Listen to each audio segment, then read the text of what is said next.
The next item on the agenda.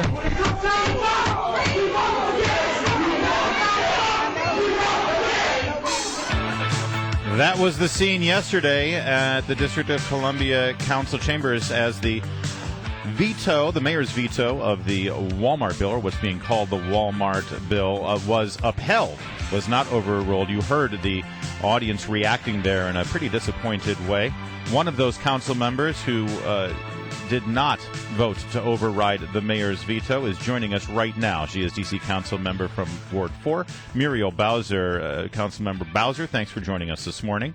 Well, thank you for having me. Well, talk to me. You represent Ward 4, which borders Maryland. You're up there at Chevy Chase and kind of carving down the middle of the diamond there.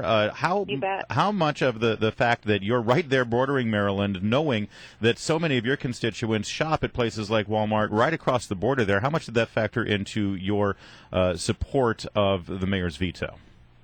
Well, let me just first say my position on this has been the same throughout. So when it was before the council on two votes, I expressed my great concern about how changing our business rules in the District of Columbia so dramatically would encourage retailers and other businesses to locate right across our borders. And you've got it exactly right. We see Ward 4 residents, Ward 3 residents from all over the District of Columbia every day in Silver Spring and Bethesda. And just as the district is rebounding and attracting retailers, we want to make sure that we continue to have a climate that makes that happen. Your colleague, Vincent Orange, will say that you're supporting poverty wages. How do you respond to that? Well, certainly we want fair wages for all the residents of the District of Columbia, and I think that there is certainly a brewing national debate about how we raise the minimum wage for everybody, and even in our city. And in Maryland, I think that the conversation is going to kick up as well about how we raise wages in a fair way. And I support that discussion happening as well. I introduced a bill at the council yesterday that would create a minimum wage review commission.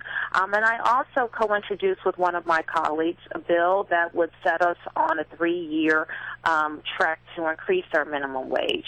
What's important for us, especially in the district, we sit right in the middle of a great region, and we want to make sure that we stay competitive with our friends in Maryland and Virginia so that we're all attracting businesses. We all have great places for people to shop and dine as well.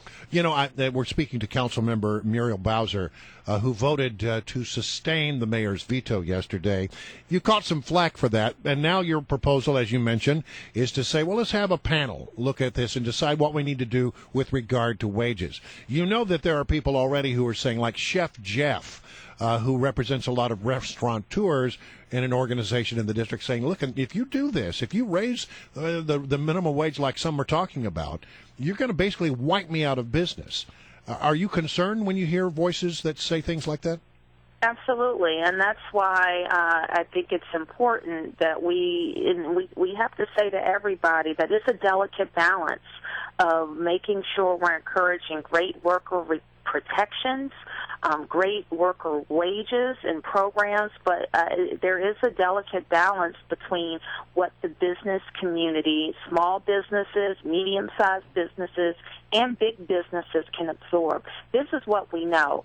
Small businesses and local businesses employ most of our local residents. And so we have to make sure that they are a part of the dialogue moving forward so we know exactly what the impacts of any changes should be. All right. And any changes shouldn't be sudden, and that's for sure, so that they can be absorbed by our economy. Well, listen, in your idea, to have a commission that would look at this, a lot of people go, oh, that's exactly what we need. Difficult vote, so what do?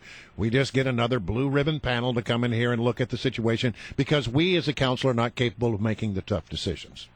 Well, I get frustrated by that too, and that's the criticism that I often throw at other people. But in this case, I think it's important that it's not a commission that will live on forever. We've given it very specific timelines that it would have to deliver a recommendation in 9 months, and certainly the council can act at any time before that. But knowing how complicated the issue is between balancing the needs between businesses, between balancing our competitiveness among the region, I think it would take at least that long to have a thoughtful proposal that everybody could support. The last thing I want anybody to say about Muriel Bowser is that she doesn't make decisions, but I also don't want them to say that we're going to have a rush to judgment about an issue that can affect so many of our businesses and so many of our residents. Muriel Bowser, council member from Ward 4. I think this is our first time having you, at least this year, so great to have you, and hopefully you'll continue to come back as these issues continue in the